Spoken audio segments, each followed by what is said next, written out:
বন্ধুরা, কেউ চাইতে চাইতে মরে যাক, তবুও আসছে এই পৌষ মাস চলাকালীন আপনার বাড়িতে থাকা এই 5টি জিনিস ভুলেও কাউকে দেবেন না।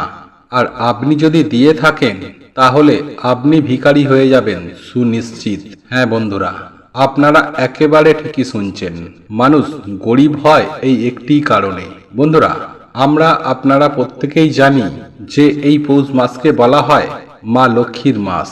আর আপনারা প্রত্যেকেই জানেন যে এই পবিত্র পৌষ মাসে এমন কিছু কিছু বিধি নিষেধ আছে যেটি প্রত্যেক গৃহস্থ বাড়িকে মেনে চলতে হয়। ঠিক তেমনি আজ আমি আমার এই ভিডিওটির মাধ্যমে আপনার বাড়িতে থাকা এমন বিশেষ বিশেষ কিছু 5টি জিনিসের কথা জানিয়ে দেব, যেই জিনিসগুলি এই আসছে পবিত্র পৌষ মাস চলাকালীন কাউকে দেয়া অনুচিত।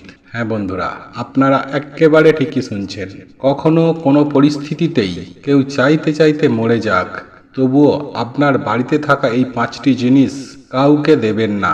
বন্ধুরা, এই পৌষ মাসেই ধুমধামের সহিত মা লক্ষ্মীর পুজো আরাধনা করা হয়। শাস্ত্রে এমনটাই উল্লেখ করা আছে যে এই পবিত্র পৌষ মাসে মা লক্ষ্মীর যে ব্যক্তি পুজো আরাধনা করে, বাড়িতে মা লক্ষ্মীর পদচিহ্ন অঙ্কন করে, স্বয়ং মা লক্ষ্মী সেই গৃহে নিবাস করেন। আর মা লক্ষ্মী যে গৃহে নিবাস করেন সেই গৃহে সুখ শান্তি সমৃদ্ধি বৃদ্ধি পায়। তাই আপনারা যদি আপনাদের পরিবারে সুখ শান্তি সমৃদ্ধিকে বৃদ্ধি করতে চান, যদি আপনারা মা লক্ষ্মীর আশীর্বাদ ও কৃপায় ধন্য হতে চান, তাহলে আপনার বাড়িতে থাকা এই জিনিসগুলি কখনো ভুল করেও কাউকে দেবেন না। আর একান্ত যদি আপনাদের কাউকে দিতেই হয়, তাহলে তা সূর্য ডোবার আগেই তাকে দিন।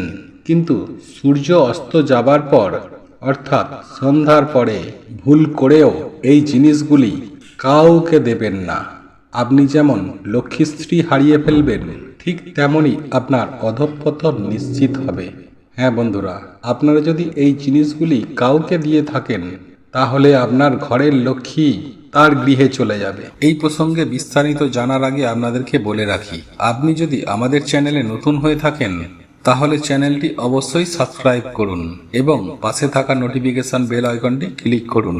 কারণ আমি বিভিন্ন প্রকার তন্ত্রমন্ত্র, বশীকরণ, টোটকা, বাস্তু টিপস, জ্যোতিষশাস্ত্র, পুজো আরাধনা এবং ব্ল্যাক ম্যাজিক করা নিয়ে নিত্য নতুন ভিডিও আপলোড করে থাকি, যা প্রয়োগ করার মাধ্যমে আপনার জীবনে থাকা সকল প্রকার সমস্যার সমাধান হবে। চলুন এবার মূল আলোচনায় প্রবেশ করা যাক। তবে মূল আলোচনায় প্রবেশ করার আগে আপনারা যদি চান এই পবিত্র পৌষ মাসে মা লক্ষ্মী আপনার গৃহে আসুক, তাহলে জয় মা লক্ষ্মীর জয়, তোমাকে আমার বাড়িতে স্বাগত লিখে কমেন্ট অবশ্যই করবেন।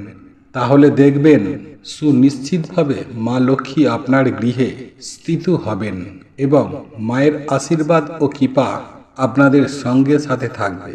বন্ধুরা, আমাদের হিন্দু শাস্ত্র মতে এই পৌষ মাসকে অন্যান্য মাসের তুলনায় অধিক গুরুত্ব দেয়া হয় মা লক্ষ্মীর পুজো আরাধনার ক্ষেত্রে। আমাদের বাড়িতে তথা আমাদের পাড়া প্রতিবেশীদের বিভিন্ন সময়েই বিভিন্ন দ্রব্য দিয়ে আমরা সাহায্য করে থাকি, বা আমাদের প্রিয়জনদের মধ্যে বিভিন্ন জিনিসপত্র দেয়া নেয়া হয়ে থাকে। আর এটি খুব স্বাভাবিক এবং এটাই করা উচিত। কিন্তু বন্ধুরা, আজ আমি আমার এই ভিডিওটির মাধ্যমে আপনারই বাড়িতে থাকা এমন 5টি জিনিসের কথা বলবো, যে জিনিসগুলি এই পবিত্র পৌষ মাসে দেওয়া নেওয়া থেকে এড়িয়ে চলুন, বিশেষ করে সন্ধ্যার পর। বন্ধুরা, এই 5টি জিনিস যে দেবে তার অতি অবশ্যই ক্ষতি হবে। আর এটি আমি আপনাদেরকে 100% গ্যারেন্টি দিয়ে বলতে পারি, এবং যে নেবেন তার বিশাল উন্নতি হবে। সুতরাং আপনি এই বিষয়টি একটু মেনে চলার চেষ্টা করবেন। তাই সবার প্রথমে আপনাদেরকে আমি যে জিনিসটির কথা বলবো তা হলো চাল। হ্যাঁ বন্ধুরা, এই পবিত্র পৌষ মাস চলাকালীন সন্ধ্যার পর কাউকে চাল ধার দেবেন না। বন্ধুরা, এই পবিত্র পৌষ মাসে আপনি যদি সন্ধ্যার পর কাউকে চাল ধার দেন, তাহলেই ঘটে যাবে ভয়ঙ্কর বিপত্তি।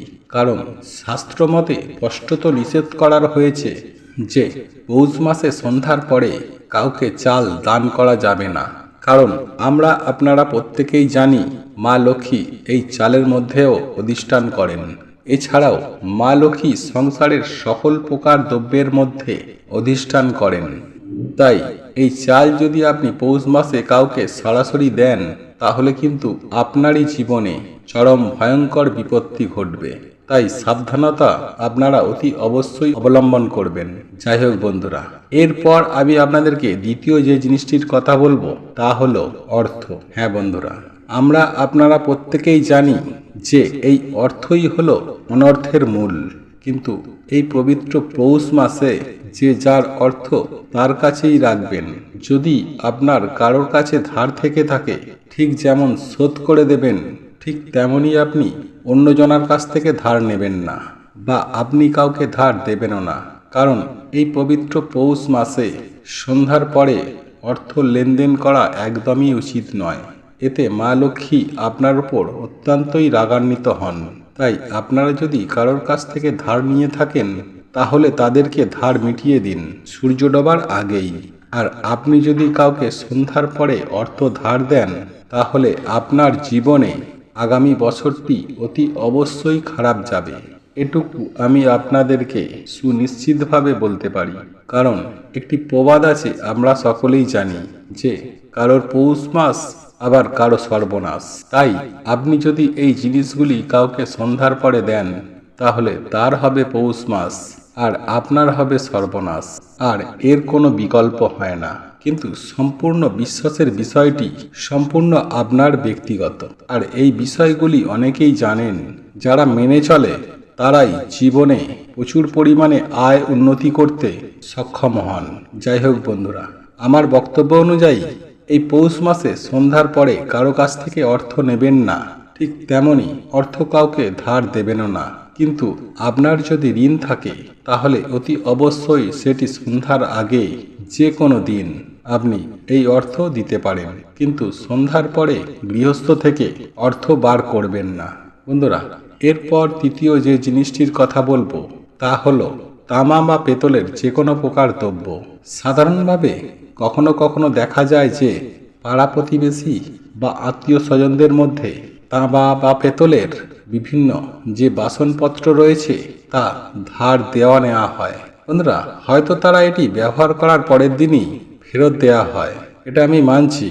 কিন্তু এই পবিত্র পৌষ মাসে কোনোভাবেই এই তামা বা পেতলের তৈরি যে কোনো বাসনপত্র আপনারা কাউকে ধার দেবেন না। কারণ আমরা আপনারা প্রত্যেকেই জানি যে এইগুলি হলো বিশুদ্ধ ধাতু। আর এই দ্রব্যগুলো দিয়েই পুজোর বাসনপত্র তৈরি হয়ে থাকে। আর এই ধাতুর মধ্যে রয়েছে এমন একটি পজিটিভ শক্তি, যে শক্তি আপনার বাস্তু সমস্যাকে এক নিমেষেই দূর করতে পারে। তাই যদি আপনি আপনার বাস্তুর মধ্যে থাকা সমস্যাগুলিকে দূর করতে চান এবং জীবনে আয় উন্নতি করতে চান, পরিবারে সুখ শান্তি সমৃদ্ধি বজায় রাখতে চান, তাহলে এই পবিত্র পৌষ মাসে আপনার বাড়িতে থাকা এই তামা পেতলের দ্রব্য বা বাসনপত্র বাড়ি থেকে মোটেও বাইরে বার করবেন না। কারণ এর ফলে আপনার বাড়ির পজিটিভ এনার্জি কমে যাবে, যার ফলে নেগেটিভ শক্তির পরিমাণ ধীরে ধীরে প্রচুর পরিমাণে বৃদ্ধি পেতে থাকবে। যার ফলস্বরূপ আপনাদের জীবনে দুঃখ কষ্ট জ্বালা যন্ত্রণা রোগ ব্যাধি চতুর্দিক থেকে ঘিরে ধরবে। হ্যাঁ বন্ধুরা, এই পবিত্র পৌষ মাসে এই জিনিসগুলি যদি আপনারা কাউকে ধার দেন, তাহলে আপনাদের সমস্যায় পড়তে হবে এটুকু নিশ্চিত। আর এটি আপনাদেরকে আমি 100% গ্যারেন্টি দিয়ে বলতে পারি। বন্ধুরা, এরপর যে জিনিসটির কথা বলবো তা হলো লবণ। হ্যাঁ বন্ধুরা, আপনারা একেবারে ঠিকই শুনছেন। বন্ধুরা, আমরা আপনারা প্রত্যেকেই জানি যে এই লবণের মধ্যে মা লক্ষ্মীর নিবাস। তাই এই পবিত্র পৌষ মাস চলাকালীন এই লবণ কাউকে সন্ধ্যার পর দেবেন না। আর আপনি যদি এই লবণ সন্ধ্যার পর কাউকে ধার দেন, তাহলে আপনি নিজের হাতে আপনার গৃহের মা লক্ষ্মীকে তার হাতে তুলে দিলেন। আর এই মা লক্ষ্মী যদি আপনার গৃহ ত্যাগ করেন, তাহলে আপনার থেকে খারাপ পরিস্থিতি আর কারো হবে না। হ্যাঁ বন্ধুরা, আপনার জীবনে নেমে আসবে চরম ভয়ঙ্কর দারিদ্রতা। এবং একই সাথে আমি আপনাদেরকে জানিয়ে দেব যে আপনারা এই লবণের সঙ্গে সঙ্গে হলুদও কাউকে দেবেন না। সেই সঙ্গে সঙ্গে গো উৎপাদিত কোনো দ্রব্য আপনারা কাউকে দেবেন না। কারণ আপনারা প্রত্যেকেই জানি যে এই গোমাতার মধ্যে রয়েছে ৩৩ কোটি দেবদেবীর বাস। আর আমরা গো পালন করি দুধ, দই, ছানা, পনির, ক্ষীর, ঘি ইত্যাদি এই দ্রব্যগুলি উৎপাদন করার জন্য। আর সাধারণত এই দ্রব্যগুলির জন্য অনেক মানুষ ব্যবসাও করেন। যারা ব্যবসা করছেন তাদের জন্য ঠিক আছে, কিন্তু যারা এগুলি নিয়ে ব্যবসা করেন না, অর্থাৎ যেসব গৃহস্থ বাড়িতে এই গোমাতার সাথে অর্থের কোনো সম্পর্ক নেই, তারা এই গো উৎপাদিত দ্রব্যগুলি বিনামূল্যে বা ধার হিসাবে এই পবিত্র পৌষ মাসে সন্ধ্যার পরে আপনারা কাউকে দেবেন না। এমনকি গোবর থেকে তৈরি ঘুঁটেও কিন্তু আপনারা কাউকে ধার দেবেন না। কারণ গো উৎপাদিত প্রত্যেকটি দ্রব্যর মধ্যে মা লক্ষ্মীর অধিষ্ঠান। তাই আপনি যদি এই গো উৎপাদিত দ্রব্যগুলি দিয়ে দেন, তাহলে আপনার গৃহ থেকে মা লক্ষ্মী বেরিয়ে যাবেন এবং আপনি ভিখারি হয়ে যাবেন। বন্ধুরা, এই ভিডিওটি যদি আপনাদের পছন্দ হয়ে থাকে তাহলে ভিডিওটি লাইক করুন, কমেন্ট করুন এবং বন্ধুদের সাথে শেয়ার অবশ্যই করুন। মনে রাখবেন, আপনার একটি শেয়ার অনেক মানুষকে উপকৃত করতে পারে। এবং আপনি যদি নতুন হয়ে থাকেন তাহলে চ্যানেলটি অতি অবশ্যই সাবস্ক্রাইব করবেন এবং পাশে থাকা নোটিফিকেশন বেল আইকনটি অন করে রাখবেন, এইরূপ নিত্য নতুন ভিডিও সবার আগে পাওয়ার জন্য। ভগবান বা ঈশ্বর আপনার মঙ্গল করুক। আপনারা ভালো থাকুন, সুস্থ থাকুন।